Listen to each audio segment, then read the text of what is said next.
So আগের ভিডিওতে দেখাইছিলাম চিকেনের একটা পুর দিয়ে ক্যাপসিকাম বেক। সো সেই চিকেনের পুরটা বেঁচে গেছিলো, সেটা দিয়ে আমি টমেটো বেক করে দেখালাম। তো কেমনে বেক করলাম সেটা দেখাবো এখন। দেখার জন্য সাথেই থাকুন, ফেসবুক পেজে ফলো করুন। এখন আমি চলে আসতেছি, দেখাচ্ছে কীভাবে আমি এটাকে। তো এখানে আমি 4টা বড় সাইজের টমেটো নিচ্ছি, একদম লাল টকটকা, দেখতেই পারছেন। তো আমি টমেটো থেকে এখন আমি কিভাবে এটাকে সুন্দরভাবে বানিয়ে দেখাবো। তো আমি টমেটোর এই যে এইভাবে ঢাকনাটা আমি কেটে নিচ্ছি, মুখটা দেখতেই পারছেন। ওই মুখটাই কিন্তু আমি একদম ঢাকনা বানায় ফেলে দেবো। দেখেন এখন এই যে 4টা টমেটো থেকে আমি সুন্দরভাবে এভাবে কেটে নিলাম এটা ঢাকনা। এখন আমি এটাকে কী করতে হবে, সুন্দরভাবে একটা চামিচ দিয়ে ভেতর থেকে যে বিচিগুলো আছে আর পানিগুলো সব বের করে নিতে হবে। নিয়ে একদম ডিমের ঢুলির মতো করে ওর ভেতরে ফাঁকা রাখতে হবে। তো আমি এভাবে নিচ্ছি, দেখতেই পাচ্ছেন। এটা যখন আপনারা বানানোর পরে মেহমানের সামনে কিংবা বাচ্চাদেরকে খাওয়াবেন, খুবই মজা করে খাবে। অনেক সময় অনেক চিকেন খেতে চাচ্ছে না কিংবা ভেজিটেবল খেতে চাচ্ছে না, এটার ভিতরেই কিন্তু একদম ভেজিটেবল চিকেন সম্পূর্ণ পুষ্টি পাবে। যাই হোক, দেখতেই পারছেন আমি 4টা কিন্তু সুন্দরভাবে এগুলো একবারে করে নিচ্ছি, ভেতর থেকে বিচি বার করে নিচ্ছি।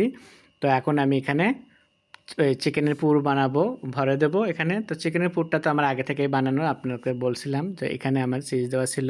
তো এখানে কিন্তু সবজিও ছিল। তো অনেক বাচ্চারা আছে সবজি খেতে চায় না, তো এভাবে যখন বানিয়ে খাওয়াবেন একই সাথে কিন্তু বাচ্চারা সবই খেতে পাচ্ছে। সবজির একটা পুষ্টি পাচ্ছে, চিকেনের একটা পুষ্টি, তো সব মিলে একসাথে খেতে পাচ্ছে, খুব মজা করে খাবে। তো দেখতেই পাচ্ছেন আমি টমেটোর ভিতরে কিভাবে আমি পুরটাকে তুলতেছি। তো এভাবে চামিচ দিয়ে আমি একটু গাতা গাতা করে আমি ভরে নিচ্ছি। নেওয়ার পরে উপর দিয়ে আমি আবারও চিজ দিয়ে দিচ্ছি গুঁড়ো। তো এভাবে আমি বাকি 4টাই কিন্তু করে নেব, দেখবেন।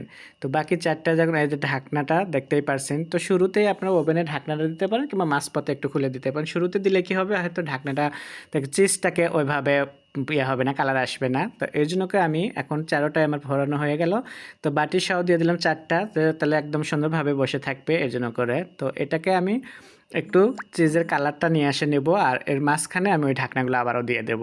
তো যাই হোক, 10 মিনিটের জন্য আমি দিয়ে দিচ্ছি এয়ার ফ্রায়ে। 10 মিনিট পরে আপনাদেরকে এখন দেখাবো আমি যে কিভাবে এটাকে তৈরি করলাম।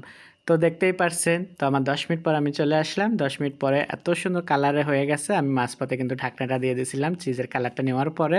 তো এখন এই যে এভাবে এটা দিয়ে তুলে পরিবেশন করে দেখাবো। তো হয়ে গেল আমার চিকেন টমেটো বেক। আশা করি আপনাদের ভালো লাগবে। আর আপনাদের যদি ভালো লেগে থাকে, বাসায় একবার হলেও এভাবে আপনারা ট্রাই করবেন আর বানায় বাচ্চাদেরকে খাওয়াবেন, দেখবেন খুবই মজাদার। মেহমানের সামনে যদি এরকম ঢাকনা সহ দেন, মেহমান তো বুঝতেই পারবে না এটা কী দিয়ে বানাইছেন। খাওয়ার সময় একদম সারপ্রাইজ। সবাই ভালো থাকবেন, আল্লাহ হাফেজ।